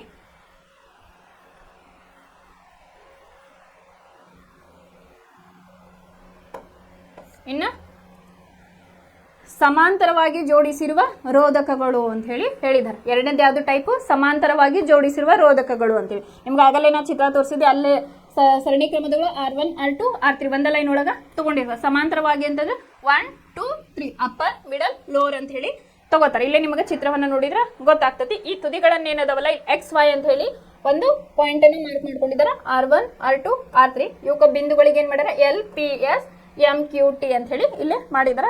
ವೋಲ್ಟ್ ಮೀಟರ್ ಅನ್ನ ಇಲ್ಲೇ ಹಾಕಿದ್ದಾರೆ. ಇಲ್ಲಿ ಈ ಚಿತ್ರದಲ್ಲಿ ತೋರಿಸಿರುವಂತೆ ವಿದ್ಯುತ್ ಕೋಶ ಅಥವಾ ಬ್ಯಾಟರಿಗಳ ಸಂಯೋಜನೆಯಿಂದಾಗಿ ಸಮಾಂತರವಾಗಿ ಜೋಡಿಸಲಾದ 3 ರೋಧಕಗಳ ವ್ಯವಸ್ಥೆಯನ್ನು ಇಲ್ಲಿ ಪರಿಗಣಿಸೋಣ ಅಂತ ಹೇಳಿ ಐತಿ. 3 ರೋಧಕಗಳ ರೋಧ ಕ್ರಮವಾಗಿ R1 R2 R3ಗಳನ್ನು XY ನಲ್ಲಿ ಸಮಾಂತರವಾಗಿ ಜೋಡಿಸಿರಿ. ಈ XY ಐತಲ್ಲ ಇದನ್ನ ಸಮಾಂತರವಾಗಿ ಜೋಡಿಸಬೇಕು ಅಂತ ಹೇಳಿದರು. ಇಲ್ಲಿ ಮತ್ತದಕ್ಕೆ ಶುಷ್ಕ ಕೋಶವನ್ನ ನಾವು ಶುಷ್ಕ ಕೋಶ ಮತ್ತು ಅಮೀಟರ್ ಗಳನ್ನು ಸಂಪರ್ಕಿಸಿ ಅಂತ ಹೇಳಿ, ಶುಷ್ಕ ಕೋಶ ಅಂದ್ರೆ ಬ್ಯಾಟರಿ ಮತ್ತೆ ಇದು ಅಮೀಟರ್ ಅನ್ನ ಜೋಡಿಸಿ ಅಂತ ಹೇಳಿ ಹೇಳಿದರು. ನೆಕ್ಸ್ಟ್ ಇಲ್ಲೇ ಈಗ ಅಲ್ಲಿ ಹೆಂಗ್ ಮಾಡಿದ್ವಲ್ಲ V1 + V2 + V3, ಇಲ್ಲಿನೂ ಅದೇ ತರ ಏನಾಗ್ತದಪ್ಪ ಅಂತಂದ್ರೆ ಒಟ್ಟು ವಿದ್ಯುತ್ ಪ್ರವಾಹ ಆಯು, ವಿದ್ಯುತ್ ಪ್ರವಾಹವನ್ನ ನಾವೇನ್ ಮಾಡ್ತೇವೆ ಆಯಿಂದ ಸೂಚಿಸ್ತೇವೆ. ಸಂಯೋಜನೆಯ ಪ್ರತಿಯೊಂದು ವಿಭಾಗದ ಮೂಲಕ ಪ್ರತ್ಯೇಕವಾಗಿ ಪ್ರವಹಿಸುತ್ತಿರುವ ವಿದ್ಯುತ್ ಪ್ರವಾಹಗಳ ಮೊತ್ತಕ್ಕೆ ಸಮನಾಗಿರುತ್ತದೆ ಅಂತ ಹೇಳಿ ಗೊತ್ತಾಗ್ತದೆ. ಏನು ಇಲ್ಲೇ ವಿದ್ಯುತ್ ಪ್ರವಾಹಗಳು ಇಲ್ಲೇ ಸಂಯೋಜನೆಯ ಪ್ರತಿಯೊಂದು ವಿಭಾಗದ ಮೂಲಕ ಪ್ರತ್ಯೇಕವಾಗಿ ಪ್ರವಹಿಸುತ್ತಿರುವ ಅಂದ್ರೆ ಸಪ್ರೇಟ್ ಆಗಿ ವಿದ್ಯುತ್ ಪ್ರವಾಹ ಏನಾಗ್ತಿರ್ತದಲ್ಲ ಅದರ ಮೊತ್ತಕ್ಕೆ ಸಮನಾಗಿರ್ತೈತಿ ಅಂತ ಹೇಳಿ. I = ಫಸ್ಟ್ ಸ್ಟೆಪ್ ಏನ್ ಮಾಡ್ಬೇಕು ನೀವು, I = I1 + I2 + I3 equation number 1 ಅಂತ ಹೇಳಿ ತಗೊಳ್ರಿ. ಇನ್ನು ಸಮಾಂತರ ಜೋಡಣೆಯಲ್ಲಿರುವ ರೋಧಕಗಳ ಸಮಾನ ರೋಧವು RP ಆಗಿರ್ಲಿ, ಅಲ್ಲಿ ಆರ್ ಎಸ್ ಹೆಂಗ್ ತಗೊಂಡಿದ್ವಲ್ಲ ಇಲ್ಲಿ ಆರ್ ಪಿ ಅಂತ ಹೇಳಿ ತಗೊಳ್ರಿ ಅಂತ ಹೇಳಿದ. ರೋಧಕಗಳ ಸಮಾಂತರ ಸಂಯೋಜನೆಗೆ ಓಮ್ ನಿಯಮವನ್ನು ಅಕಾರ್ಡಿಂಗ್ ಟು ಓಮ್ಸ್ ಲಾ ಏನಾಗ್ತತಿ ಇಲ್ಲಿ I equal to V by R P. ಇದು ಸೆಕೆಂಡ್ ಸ್ಟೆಪ್ ನಮ್ದು. ನೆಕ್ಸ್ಟ್ ಓಮ್ ನಿಯಮವನ್ನು ಪ್ರತಿಯೊಂದು ರೋಧಕ್ಕೂ ಪ್ರತ್ಯೇಕ ಸೇಮ್ ಅದ್ರ ತರನೇ ಇಲ್ಲಿ ಬರ್ತೈತಿ. ಫಸ್ಟ್ ನಾವು ಇಲ್ಲಿ ಏನ್ ಮಾಡ್ತೇವೆ, ಅಲ್ಲೇ V1 plus V2 plus V3 ಅಂತ ಹೇಳಿ ತಗೊಂಡಿದ್ವಿ. ಇಲ್ಲಿ ಏನ್ ಮಾಡಿದ್ವಿ I1 plus I2 plus I3 ತಗೊಂಡು ಅಕಾರ್ಡಿಂಗ್ ಟು ಓಮ್ಸ್ ಲಾ ಏನಾಯ್ತು ನಮ್ದು I equal to V by R P. ಅದನ್ನ ಆರ್ ಎಸ್ ಅಂತ ಏನ್ ತಗೊಂಡಿದ್ವಲ್ಲ ಇಲ್ಲಿ ಆರ್ ಪಿ ಅಂತ ಹೇಳಿ ತಗೊಂಡಿದ್ವಿ. ಇಲ್ಲಿ ಓಮ್ ನಿಯಮವನ್ನು ಪ್ರತ್ಯೇಕವಾಗಿ ಮಾಡಿದಾಗ ಏನಾಗ್ತದಪ್ಪ ಅಂತಂದ್ರೆ I equal to I1 I2 I3 ಅಂತ ಹೇಳಿ ಇಲ್ಲೇ ತಗೊಳ್ರಿ. ಇಲ್ಲಿ V by R1 V by R2 V by R3. ಇಲ್ಲೇನ್ ಮಾಡ್ಯಾರ, ಓಮ್ನ ನಿಯಮವನ್ನು ಪ್ರತಿಯೊಂದು ರೋಧಕ್ಕೂ ಪ್ರತ್ಯೇಕವಾಗಿ ಅನ್ವಯಿಸಿದಾಗ ನೀವೇನು ತಗೊಳ್ರಿಪ್ಪ ಅಂತಂದ್ರೆ I1 I2 I3 ಅಂತ ಹೇಳಿದಾಗ ಏನಾಗ್ತತಿ I equal to V by R1 I2 equal to V by R2 I3 equal to V by R3. ಇದು ಸ್ಟೆಪ್ 3 4 5. ಇಲ್ಲಿವರೆಗೂ ಕ್ಲಿಯರ್ ಆಯ್ತಾ? ಫಸ್ಟ್ ಏನ್ ಮಾಡ್ರಿ, ಇಲ್ಲಿ ವಿದ್ಯುತ್ ಪ್ರವಾಹ ಮೊತ್ತವನ್ನ I equal to I1 plus I2 plus I3 ಅಂತ ಹೇಳಿ ತಗೋಬೇಕು. According to Ohm's law I equal to V by R P. ಅಲ್ಲಿ ಆರ್ ಎಸ್ ತಗೊಂಡಿದ್ವಿ, ಇಲ್ಲಿ ಆರ್ ಪಿ ಅನ್ನ ತಗೊಂಡಿದ್ವಿ. ಅಕಾರ್ಡಿಂಗ್ ಟು ಓಮ್ಸ್ ಲಾ ಏನಾಯ್ತು I1 equal to V by R1 I2 equal to V by R2 I3 equal to V by R3. ಇವು step. Next ಏನ್ ಮಾಡ್ಬೇಕಪ್ಪ ಅಂತಂದ್ರೆ ಇಲ್ಲಿ ಇಕ್ವೇಶನ್ ನಂಬರ್ ಇದು first and third, equation number first and third ಇಲ್ಲಿ 11.15 11.17 ಅಂತ ಹೇಳಿ ಕೊಟ್ಟಿದ್ದಾರೆ. ನೀವು 1 2 3 ಅಂತ ಹೇಳಿ ಕನ್ಸಿಡರ್ ಮಾಡಿದ್ರೆ ನಿಮ್ಗೆ ಎಕ್ಸಾಮ್ನಾಗ ಬಿಡ್ಸಕ್ಕೆ ಈಸಿ ಆಗ್ತದೆ. According to equation number 1 and 3 ಅಂತ ಹೇಳಿ ತಗೊಂಡಾಗ ನಮ್ಗೆ ಏನಾಗ್ತದಪ್ಪ ಅಂತಂದ್ರೆ V equal to R by P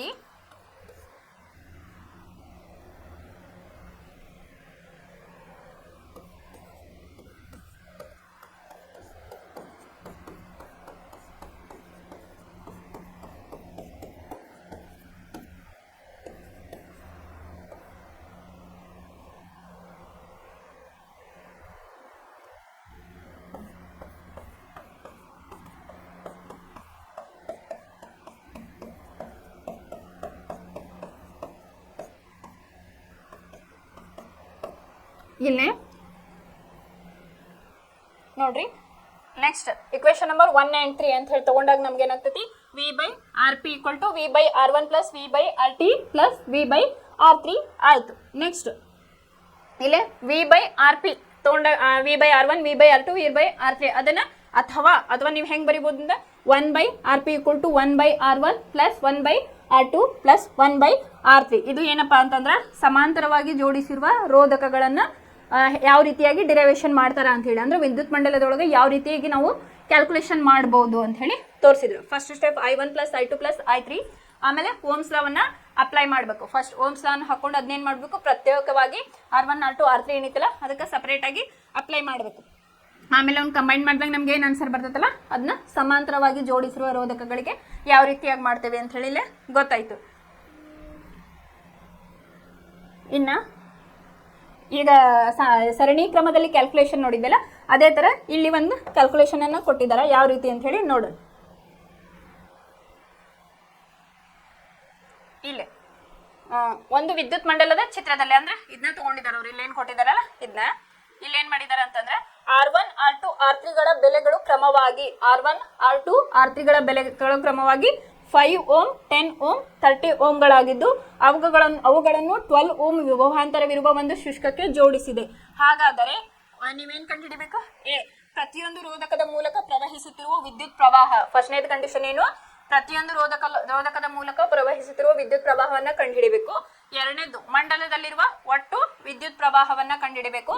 third condition ಮಂಡಲದ ಒಟ್ಟು ರೋಧವನ್ನ ಲೆಕ್ಕ ಮಾಡಿರಿ ಅಂತ ಹೇಳಿ ಹೇಳಿದ್ರು. ಫಸ್ಟ್ ನೀವೇನ್ ಬರ್ಕೊಳ್ರಿ, ದತ್ತವನ್ನ ಬರ್ಕೊಳ್ರಿ. ಇಲ್ಲಿ ಏನ್ ಕೊಟ್ಟಿದ್ದಾರೆ, R1 equal to R1 R2 R3.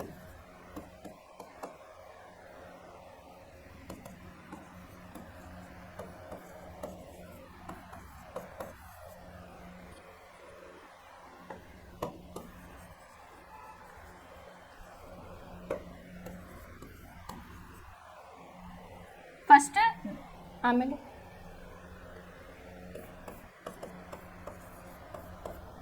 ಇಲ್ಲಿ ಫಸ್ಟ್ ಏನ್ ಮಾಡಿದಾರಪ್ಪ ಅಂತಂದ್ರೆ R1 R2 R3 ದತ್ತಾಂಶಗಳನ್ನ ಕೊಟ್ಟಿದ್ದಾರೆ. R1 ಎಷ್ಟು 5 ಓಮ್ ಕೊಟ್ಟಾರ, R2 10 ಓಮ್, R3 30 ಓಮ್ ಅಂತ ಹೇಳಿ ಕೊಟ್ಟಿದ್ದಾರೆ. ಇಲ್ಲಿ ಬ್ಯಾಟರಿ ತುದಿಗಳ ನಡುವಿನ ವಿಭವಾಂತರ ಎಷ್ಟು ಕೊಟ್ಟಾರ, ವಿ ಅನ್ನ 12 ವೋಲ್ಟ್ ಬ್ಯಾಟ್ರಿ ಅಂತ ಹೇಳಿ ಅಲ್ಲಿ ಕೊಟ್ಟಿದ್ದಾರೆ.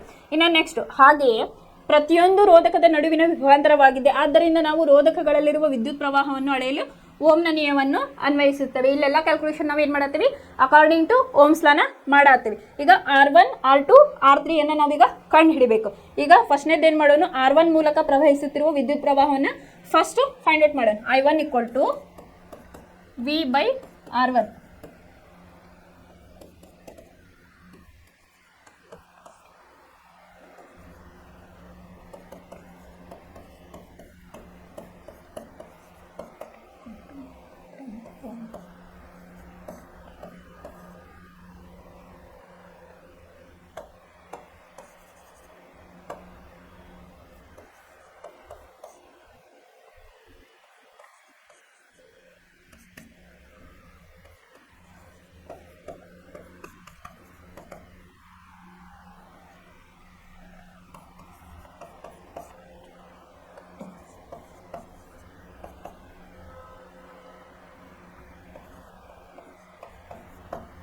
ಈಗ ನಾವು ಫಸ್ಟ್ ಏನ್ ಫೈಂಡ್ ಔಟ್ ಮಾಡ್ಬೇಕಪ್ಪ ಅಂತಂದ್ರೆ R1 R2 R3 ಇವ್ರ ಮೂಲಕ ಎಷ್ಟು ವಿದ್ಯುತ್ ಪ್ರವಾಹ ಇಲ್ಲಿ ಬರ್ತಾ ಇದೆ ಅಂತ, ವಿದ್ಯುತ್ ಪ್ರವಾಹ ಎಷ್ಟಿದೆ ಅಂತ ಹೇಳಿ. ಫಸ್ಟ್ R1 ಅನ್ನ ನಾವು I1 = V/R1 ಮಾಡಿದಾಗ ನಮಗೆ V ಎಷ್ಟು ಕೊಟ್ಟಾರ, ಇಲ್ಲಿ 12 ವೋಲ್ಟ್ ಅಂತ ಹೇಳಿ ನಮ್ಗೆ ಗೊತ್ತೈತೆ ಆನ್ಸರ್. V = ಎಷ್ಟು 12 ವೋಲ್ಟ್. R1 ಅಂದ್ರೆ ಎಷ್ಟಿಲ್ಲ 5 ಓಮ್ ಡಿವೈಡ್ ಇಲ್ಲಿ 12 ವೋಲ್ಟ್ ಡಿವೈಡೆಡ್ ಬೈ 5 ಮಾಡಿದಾಗ ನಿಮಗೆ ಎಷ್ಟು ಬಂತಿಲ್ಲ 2.4 ಆಂಪಿಯರ್. ಫಸ್ಟ್ ಆನ್ಸರ್ ಇಲ್ಲೇ ಬಂತು. ಇನ್ನು ಸೆಕೆಂಡ್ ಏನು ಮಾಡಬೇಕು, I2 ಅನ್ನ ಫೈಂಡ್ ಔಟ್ ಮಾಡ್ಬೇಕು. I2 ಎಷ್ಟಿಲ್ಲ ನಿಮಗೆ ವಿ ಇಲ್ಲಿ V/R1 ಅಂತ V/R2 ಆಗ್ತೈತಿ. ಇಲ್ಲಿ R1 ಅಂತ ತಗೊಂಡಿರಲ್ಲ, ಇದನ್ನ ಏನು ಮಾಡಬೇಕು V/R2. ಇಲ್ಲಿ ಇದು V/R2 ಅಂತ ತಿಳ್ಕೊಳ್ರಿ, ಇದು V/R3.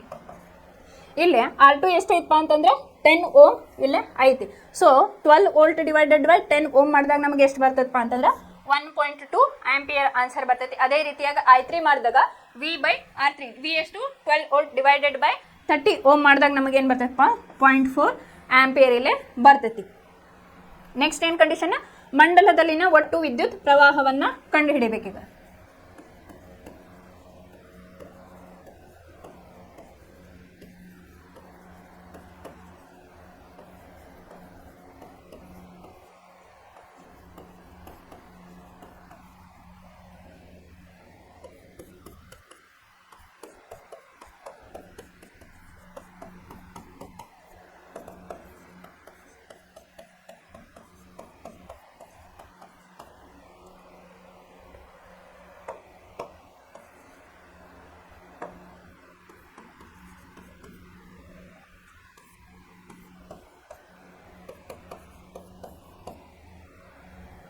ನೆಕ್ಸ್ಟ್ ಕಂಡೀಷನ್ ಏನಪ್ಪಾ ಅಂತಂದ್ರೆ ಮಂಡಲದಲ್ಲಿನ ಒಟ್ಟು ವಿದ್ಯುತ್ ಪ್ರವಾಹನ ಯಾವ ರೀತಿಯಾಗಿ ಮಾಡ್ತೀವಿ, I = I1 + I2 + I3 ಇಲ್ಲೇ ಫಾರ್ಮುಲಾನು ಕೊಟ್ಟಿದ್ದಾರೆ. ಇಲ್ಲಿ ನೋಡ್ರಿ I1 ನಮ್ದು ಎಷ್ಟು ಬಂದೈತಿ 2.4 ಆಂಪಿಯರ್ ಬಂದೈತಿ. ಸೆಕೆಂಡು I2 ಎಷ್ಟು ಬಂದೈತಿ 1.2 ಆಂಪಿಯರ್. I3 ಎಷ್ಟು ಬಂದೈತಿ 0.4 ಆಂಪಿಯರ್. ಟೋಟಲ್ ಮಾಡಿದಾಗ ಎಷ್ಟು ನಮ್ಗೆ ಇಲ್ಲಿ ಬಂತು ಆನ್ಸರ್, ಅದನ್ನ 4 ಆಂಪಿಯರ್ ಇಲ್ಲಿ ಬಂತು.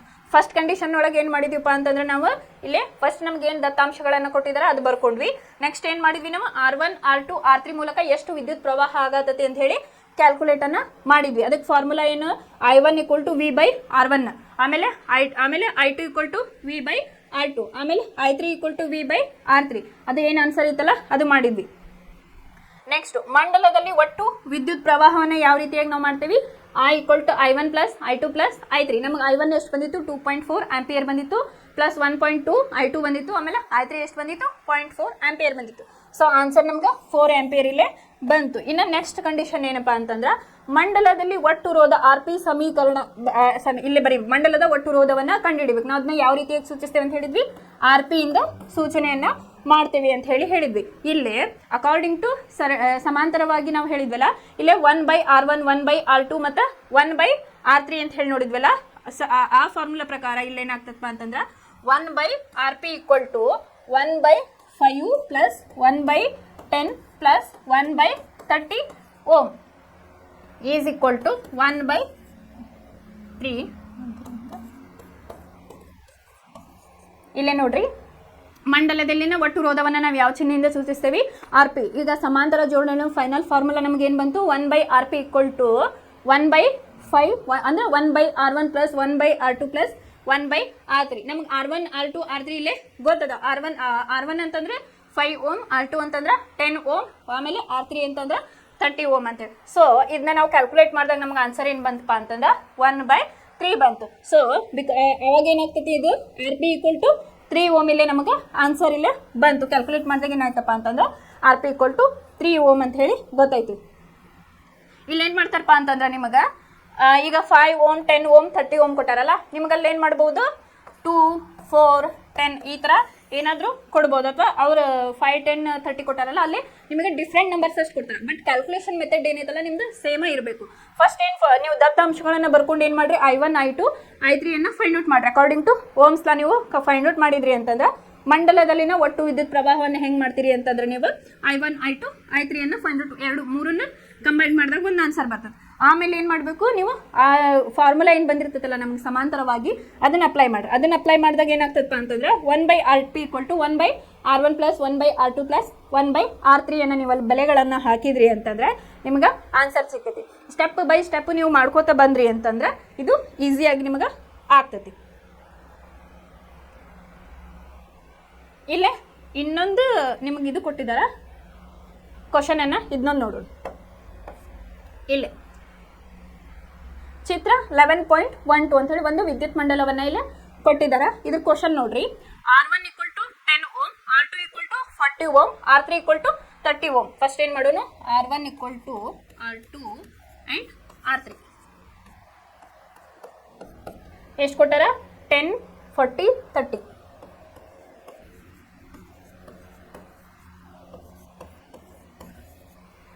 R1 = 10 Ω, R2 = 40 Ω ಕೊಟ್ಟಿದೆ.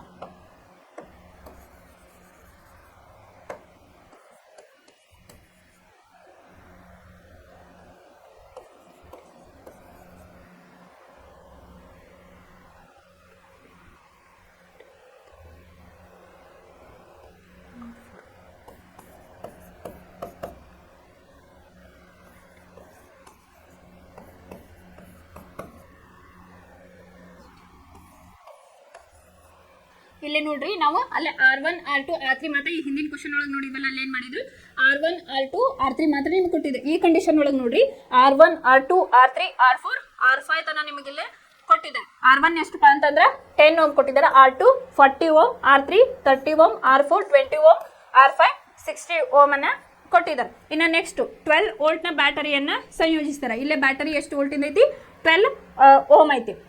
ಇಲ್ಲೇ ಎರಡು ಕಂಡೀಷನನ್ನು ನಿಮಗೆ ಕೊಟ್ರು. ಏನೇನಪ್ಪ ಅಂತಂದ್ರೆ ಮಂಡಲದಲ್ಲಿನ ಒಟ್ಟು ರೋಧವನ್ನು ಕಂಡುಹಿಡಿಬೇಕು. ಫಸ್ಟ್ ಕಂಡೀಷನ್ ಏನಪ್ಪಾ ಅಂತಂದ್ರೆ ಮಂಡಲದಲ್ಲಿನ ಒಟ್ಟು ರೋಧವನ್ನು ಕಂಡುಹಿಡಿಬೇಕು. ಎರಡನೇ ಕಂಡೀಷನು ಮಂಡಲದಲ್ಲಿನ ಒಟ್ಟು ರೋಧ ಮತ್ತು ಇದು ಮಂಡಲದಲ್ಲಿ ಪ್ರವಹಿಸುತ್ತಿರುವ ಒಟ್ಟು ವಿದ್ಯುತ್ ಪ್ರವಾಹವನ್ನು ಇಲ್ಲಿ ಕಂಡುಹಿಡಿಯಿರಿ ಅಂತ ಹೇಳಿದ್ದಾರೆ.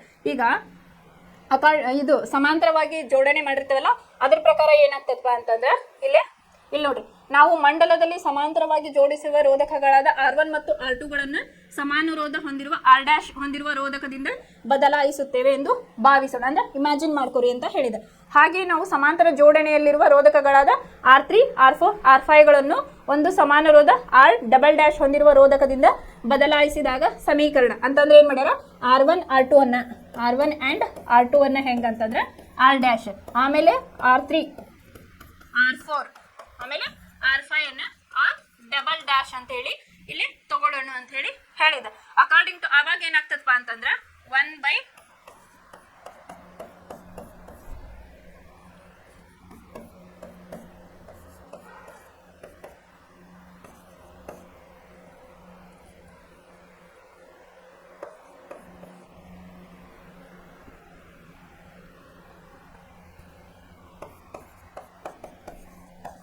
ಇಲ್ಲೇ ನೋಡ್ರಿ, ಫಸ್ಟ್ ಕಂಡೀಷನ್ ನಾವು R1 R2 ನ R' ಅಂತೇಳಿ ಕನ್ಸಿಡರ್ ಮಾಡ್ತೀವಿ. ಅದರಿಂದ ಏನಾಗ್ತದಪ್ಪ ಅಂದ್ರೆ 1/R' ಏನಾಗ್ತದಪ್ಪ ಅಂತಂದ್ರೆ 1/10 + 1/40. ಇದು ನಮ್ಗೆ ದತ್ತಾಂಶದಾಗ ಕೊಟ್ಟಾರೆ. R1 ಎಷ್ಟು 10 Ω ಕೊಟ್ಟಿದ್ದಾರೆ, R2 ನ 40 Ω ಕೊಟ್ಟಿದ್ದಾರೆ. ನಮಗೆ ಆನ್ಸರ್ ಎಷ್ಟು ಬಂತವಾಗ 5 / 40 Ω ಮಾಡಿದಾಗ ಅದು R' = 8 Ω ಇಲ್ಲೇ ನಮಗೆ ಆನ್ಸರ್ ಬಂತು.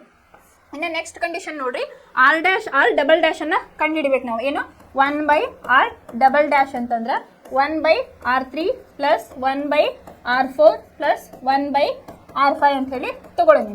1 by ಎಷ್ಟು 30 plus 1 by 20 plus 1 by 60 is equal to 6 by 60 r double dash equal to 10 ohm. ಈಗ ಫಸ್ಟ್ ಕಂಡೀಷನ್ ನಾವು ಹೆಂಗೆ ಫೈಂಡ್ ಔಟ್ ಮಾಡಿದ್ವಲ್ಲ ಅದನ್ನ r ಡಬಲ್ ಡ್ಯಾಶನ್ನ 1 by r3 1 by r4 1 by r5. ಇಲ್ಲೇ ನಮಗೂ 1 by r3 ಅಂತಂದ್ರೆ ಎಷ್ಟು ಕೊಟ್ಟಾರ, ಇಲ್ಲಿ 30 ಓಮ್ ಅನ್ನ ಕೊಟ್ಟಿದ್ದಾರೆ, r4 ಅನ್ನ 20 ಓಮ್, ಆಮೇಲೆ r5 ಅನ್ನ 60 ಓಮ್ ಅಂತ ಹೇಳಿ ಕೊಟ್ಟಿದ್ದಾರೆ. ಅದು ಕ್ಯಾಲ್ಕುಲೇಟ್ ಮಾಡಿದಾಗ ನಮ್ಗೆ ಆನ್ಸರ್ r ಡಿವೈಡೆಡ್ ಬೈ 60 ಇಲ್ಲೇ ಆನ್ಸರ್ ಬಂತು. ಆ ರೀತಿಯಾಗಿ ನೋಡಿದಾಗ r double dash equal to 10 ohm ಇಲ್ಲೇ ನಮಗೆ ಆನ್ಸರ್ ಇಲ್ಲೇ ಬಂತು. ಇನ್ನು ನೆಕ್ಸ್ಟ್ ಕಂಡೀಷನ್ ನೋಡ್ರಿ, ಆದ್ದರಿಂದ ಒಟ್ಟು ರೋಧವು ಅಂತ ಹೇಳಿದ್ದಾರೆ. ನೆಕ್ಸ್ಟ್ ಏನು ಮಾಡಬೇಕು, r equal to r dash plus r double dash ಅನ್ನು ಕಂಡುಹಿಡಿಬೇಕು. ಇಲ್ಲಿ ಫಸ್ಟ್ ನಮಗೆ 8 ಓಮ್ ಬಂದಿತ್ತು ಪ್ಲಸ್ 10 ಓಮ್ 18. ಈಗ ನೋಡ್ರಿ ಏನಾಯಿತು, ಆರ್ ಡ್ಯಾಶ್ ನಮ್ಗೆ 18 ಓಮ್ ಇಲ್ಲೇ 8 ಇಲ್ಲಿ R dash equal to 8 ohm ಬಂದಿತ್ತು, ಆಮೇಲೆ R double dash equal to 10 ohm ಬಂದಿತ್ತು. ಸೊ ಎರಡನ್ನೂ ಬೈಂಡ್ ಮಾಡಿದಾಗ ನಮಗಿಲ್ಲಿ 18 ಓಮ್ ಬಂತು. ಆಮೇಲೆ ವಿದ್ಯುತ್ ಪ್ರವಾಹವನ್ನು ಲೆಕ್ಕಾಚಾರ ಮಾಡಲು ನಾವು ಓಮ್ ನಿಯಮವನ್ನು ಬಳಸುತ್ತೇವೆ. I equal to V by R equal to 12 volt divided by 18 ohm equal to 0.67 ampere. ಇಲ್ಲಿ ನೋಡ್ರಿ ಅಕಾರ್ಡಿಂಗ್ ಟು ಓಮ್ಸ್ ನಮ್ದೇನು I equal to V by R. ಇಲ್ಲಿ ನಮಗೆ 12 ವೋಲ್ಟ್ ಬ್ಯಾಟರಿಯನ್ನು ಅವರು ಜೋಡಣೆ ಮಾಡಿದ್ದೇವೆ ಅಂತ ಹೇಳಿದಾರೆ. ಸೊ ವಿ ಈಕ್ವಲ್ ಟು ಏನಾಗ್ತತಿ 12. ನಮಗೆ ಆನ್ಸರ್ ಎರಡನ್ನೂ ಜೋಡಿ ಈಗ R1 R2 R3 R4 R5 ಅಂದರೆ R dash plus R double dash ನಮಗೆ ಎಷ್ಟು ಆನ್ಸರ್ ಬಂತಪ್ಪ ಅಂತಂದ್ರೆ 18 ಓಮ್ ಇಲ್ಲೇ ಬಂತು. ಸೊ ಆನ್ಸರ್ ಏನಾಯ್ತು ಇಲ್ಲಿ ನಿಮ್ಗೆ 0.67 ಆಂಪಿಯರ್ ಇಲ್ಲೇ ಬಂತು. ಇದು ಸ್ವಲ್ಪ ನಿಮ್ಗೆ ಕಾಂಪ್ಲಿಕೇಟೆಡ್ ಅನ್ನಿಸ್ಬೋದು. ಫಸ್ಟ್ ನೀವು ಚಿತ್ರವನ್ನು ಅರ್ಥ ಮಾಡ್ಕೊಳ್ರಿ. ಕ್ವಶನ್ ಆಯಿತು ಮತ್ತು ಚಿತ್ರವನ್ನು ಫಸ್ಟ್ ನೋಡ್ರಿ. ಅವ್ರು ಏನು ಮಾಡ್ಯಾರ, R1 ಇಂದ ಹಿಡಿದು R5 ತನಕ ನಿಮ್ಗೆ ವ್ಯಾಲ್ಯೂಸನ್ನು ಕೊಟ್ಟಿದ್ದಾರೆ. ಫಸ್ಟ್ ಅದನ್ನು ಬರ್ಕೋಬೇಕು, R1 R2 R3 R4 R5. ಆಮೇಲೆ ನೆಕ್ಸ್ಟ್ ಕಂಡೀಷನ್ ನೀವೇನು ಮಾಡ್ರಿ ಅಂತಂದ್ರೆ R1 ಪ್ಲಸ್ R2 ಅನ್ನು ನೀವೇನು ಮಾಡ್ರಿ, ಇದನ್ನ ಆರ್ ಡ್ಯಾಶ್ ಅಂತ ಹೇಳಿ ತಗೊಳ್ರಿ. ಇದು first condition. Next R3 plus R4 plus R5 ಇದನ್ನ ಏನು ಮಾಡ್ರಿ ಅಂತಂದ್ರೆ ಆರ್ ಡಬಲ್ ಡ್ಯಾಶ್. ಇದೇನು ಮಾಡ್ರಿ second condition. So according to ನಿಮ್ಗೆ ಏನಾಗ್ತದಪ್ಪ ಅಂತಂದ್ರೆ ಫಸ್ಟ್ ಆರ್ ಡ್ಯಾಶ್ ಅನ್ನು ನೀವು ಕಂಡು ಹಿಡಿಬೇಕಲ್ಲ. ಈಗ ಆರ್ ಡ್ಯಾಶ್ ಏನಾಗ್ತದಪ್ಪ ಅಂತಂದ್ರೆ R1 ಮತ್ತು R2 ಅಕಾರ್ಡಿಂಗ್ ಟು ನಾವು ಏನು ಮಾಡ್ಬೇಕಂತಂದ್ರೆ ಸಮಾಂತರವಾಗಿ ಜೋಡಿಸಿರುವ ರೋಧಕಗಳ ಪ್ರಕಾರ ಫಾರ್ಮುಲಾ ಏನೈತಿ, 1 by R1 equal to 1 by R dash 1 by R dash equal to 1 by R1 plus 1 by R2. ಇಲ್ಲೇ 1 by ಎಷ್ಟೈತಿ ಅದನ್ನು ಬರ್ಕೊಳ್ರಿ. 1 by 2 ಅದೇ 1 by R1 ಎಷ್ಟೈತಿ ಅದು ಬರ್ಕೋಬೇಕು. 1 by R2 ಎಷ್ಟೈತಿ ಅದನ್ನು ಆನ್ಸರನ್ನು ಮಾಡಿದಾಗ ನಿಮಗೆ ಒಂದು ಸರ್ಟನ್ ವ್ಯಾಲ್ಯೂ ಬರ್ತದೆ. ಅದನ್ನು ಆರ್ ಡ್ಯಾಶ್ ಅಂತ ಹೇಳಿ ತೊಗೋಬೇಕು. ಇನ್ನು ಆರ್ ಡಬಲ್ ಡ್ಯಾಶ್ ಅಂದಾಗ ನೀವೇನು ಮಾಡ್ರಿ ಅಂತಂದ್ರೆ ಇದನ್ನ 1 by ಇದು R3 plus 1 by R4 plus 1 by R5 ಇದಕ್ಕೆ ವ್ಯಾಲ್ಯೂ ಹಾಕಿ. R3 ಎಷ್ಟೈತಿ, R4 ಎಷ್ಟೈತಿ, R5 ಎಷ್ಟೈತಿ ಅದನ್ನ ವ್ಯಾಲ್ಯೂಸ್ ಹಾಕಿ ಕ್ಯಾಲ್ಕುಲೇಟ್ ಮಾಡಿ ಇಟ್ಕೊಳ್ರಿ. ಆಮೇಲೆ ಏನು ಮಾಡ್ರಿ ನೀವು ಅಂತಂದ್ರೆ ಇಲ್ಲಿ ಆರ್ ಡ್ಯಾಶ್ ಏನು ಆನ್ಸರ್ ಬಂದಿರ್ತೈತಲ್ಲ ಅದನ್ನ ಒಂದು ಕಡೆ ಬರೋದು ಇಟ್ಕೊಳ್ರಿ. ಆರ್ ಡ್ಯಾಶ್ ಎಷ್ಟು ಬಂತು ನಮ್ದು 8 ಓಮ್ ಬಂದೈತಿ. ಈಗ ಆರ್ ಡಬಲ್ ಡ್ಯಾಶ್ ಏನಾಗೈತಪ್ಪ ಅಂತಂದ್ರೆ 10 ಓಮ್ ಬಂದೈತಿ. ಈಗ ಒಟ್ಟು ರೋಧವನ್ನು ನಾವು ಹೆಂಗೆ ಕ್ಯಾಲ್ಕುಲೇಟ್ ಮಾಡ್ತೀವಿ, R equal to R dash plus R double dash. ಅವಾಗ ಏನಾಗ್ತೈತಿ 8 ಪ್ಲಸ್ 10 ಓಮ್ ಮಾಡಿದಾಗ ನಿಮ್ಗೇನು ಬಂತಿಲ್ಲ 18 ಓಮ್ ಬಂತು. ಇದು ನೆಕ್ಸ್ಟ್ ಸ್ಟೆಪ್. ನೆಕ್ಸ್ಟ್ ಇಲ್ಲಿವರೆಗೂ ನಿಮ್ಮದು ಫೈನಲ್ ಅಂದ್ರೆ ಅದು ಒಟ್ಟು ರೋಧವನ್ನು ಕಂಡುಹಿಡಿಯಿರಿ. ಈಗ ಅಕಾರ್ಡಿಂಗ್ ಟು ಓಮ್ಸ್ ಲಾ ಏನು ಮಾಡ್ಬೇಕಪ್ಪ ಅಂತಂದ್ರೆ ವಿದ್ಯುತ್ ಪ್ರವಾಹವನ್ನು ಲೆಕ್ಕಾಚಾರ ಮಾಡಬೇಕು. I equal to V by R ಅಂತ ಹೇಳಿ ಆಗ್ತೈತಿ. ಸೊ ವಿ ಅನ್ನು ಅವ್ರ ಕಂಡೀಷನ್ ಒಳಗೆ ಕೊಟ್ಟಿದ್ದಾರೆ ದತ್ತಾಂಶಗಳನ್ನ ಎಷ್ಟೈತಿ 12 ಐತಿ. ಇನ್ನು ಆರ್ ನಮಗೆ ಗೊತ್ತೈತಿ ಎಷ್ಟೈತಿ 18 ಓಮ್. ಇದು ನಮಗೆ ಬಂದಿದ್ದು ಆರ್ ಡ್ಯಾಶ್ ಮತ್ತು ಆರ್ ಡಬಲ್ ಡ್ಯಾಶ್ ಅನ್ನು ಕಂಬೈನ್ ಮಾಡಿದಾಗ ಇದು ಆನ್ಸರ್ ನಮಗೆ 18 ಓಮ್ ಬಂದಿತ್ತು. ಈ 12 ಓಮ್ ಅಂತ ಅವರ ಕೊಟ್ಟಿದ್ದಾರೆ ಕ್ವಶನ್ ಒಳಗೆ. ಸೊ ಇಲ್ಲಿ ಆನ್ಸರ್ ಎಷ್ಟು ಬಂತು ನಿಮಗೆ 0.67 ಆಂಪಿಯರ್ ಇಲ್ಲೇ ಬಂತು. ಇದ್ರ ಒಳಗೆ ನಿಮ್ಗೆ ಏನಾರ ಈಗ ಇವತ್ತಿನ ಕ್ಲಾಸ್ ಆದ ನಿನ್ನೆ ಕ್ಲಾಸ್ ಒಳಗೆ ನಮ್ಮ ಇನ್ನು ರೋಧಶೀಲತೆಯನ್ನು ಕಂಡುಹಿಡಿಯೋದು ನೋಡಿದ್ವಿ, ವಿದ್ಯುತ್ ಪ್ರವಾಹದ ಬಗ್ಗೆ ನೋಡಿದ್ವಿ. ಇವತ್ತು ನಾವು ಸರಣಿ ಕ್ರಮ ಮತ್ತು ಸಮಾಂತರವಾಗಿರುವ ಡೆರೈವೇಷನ್ ಪ್ಲಸ್ ಕ್ಯಾಲ್ಕುಲೇಷನನ್ನು ನೋಡಿದ್ವಿ. ಎಲ್ಲರೂ ನಿಮ್ಗೆ ಯಾವ್ದಾರ ಸ್ಟೆಪ್ ನಿಮ್ಗೆ ಅರ್ಥ ಆಗಿಲ್ಲ ಅಂತಂದರೆ ಇದು ಇನ್ನು ಕಮೆಂಟ್ ಸೆಕ್ಷನ್ ಒಳಗೆ ಹಾಕಿದ್ರೆ ನಾನು ನೆಕ್ಸ್ಟ್ ಕ್ಲಾಸ್ ಒಳಗೆ ನಿಮಗೆ ಇದ್ರ ಬಗ್ಗೆ ತಿಳಿಸ್ಕೊಡ್ತೀನಿ. ಇದಿಷ್ಟು ಏನೈತಲ್ಲ ನಿಮ್ಮದು ಸರಣಿ ಕ್ರಮ ಮತ್ತು ಸಮಾಂತರ ಕ್ರಮದಲ್ಲಿರುವ ಸಂಯೋಜನೆಯನ್ನು ನಾವು ನೋಡಿದ್ವಿ. ಇನ್ನೊಂದು ಕಾನ್ಸೆಪ್ಟ್ ಐತಿ ನಿಮ್ಮ ಚಾಪ್ಟರ್ ಒಳಗೆ, ಅದನ್ನು ನಾಳೆ ಕ್ಲಾಸ್ ಒಳಗೆ ನಾವು ನೋಡೋಣ. ಯಾವುದಪ್ಪ ಅಂತಂದ್ರೆ ವಿದ್ಯುತ್ ಪ್ರವಾಹದ ಉಷ್ಣ ಪರಿಣಾಮ ಅಂತ ಹೇಳಿ ಐತಿ. ಅದನ್ನು ನಾಳೆ ಕ್ಲಾಸ್ ಒಳಗೆ ನೋಡಿ ಆಮೇಲೆ ನೆಕ್ಸ್ಟ್ ಕ್ಲಾಸಿಂದ ನಾವೇನು ಮಾಡೋಣಪ್ಪ ಅಂತಂದ್ರೆ ಈಗ ಇದು ವಿದ್ಯುತ್ ಪ್ರವಾಹದ ಉಷ್ಣ ಪರಿಣಾಮವನ್ನು ನಾವು ನಾಳೆ ಕ್ಲಾಸ್ ಒಳಗೆ ಮುಗಿಸ್ಕೊಂಡ್ವಿ ಅಂತಂದ್ರೆ ನಮ್ದು ಕ್ವಶನ್ ಪೇಪರ್ಸ್ ಒಳಗೆ ಹಿಂದಿನ ಕ್ವಶನ್ ಪೇಪರ್ಸ್ ಒಳಗೆ ಯಾವ ರೀತಿ ಕ್ವಶನ್ಸ್ ಬಂದಾವಲ್ಲ ಕಠಿಣ ಕ್ವಶನ್ಸ್ಗಳನ್ನು ನಾವು ಒಂದು ಕ್ಲಾಸ್ ತೊಗೊಂಡು ಅದನ್ನು ನಿಮಗೆ ಇನ್ ಡೀಟೇಲ್ ಆಗಿ ಬಿಡಿಸ್ಕೊಡ್ತೇನೆ. ಧನ್ಯವಾದ.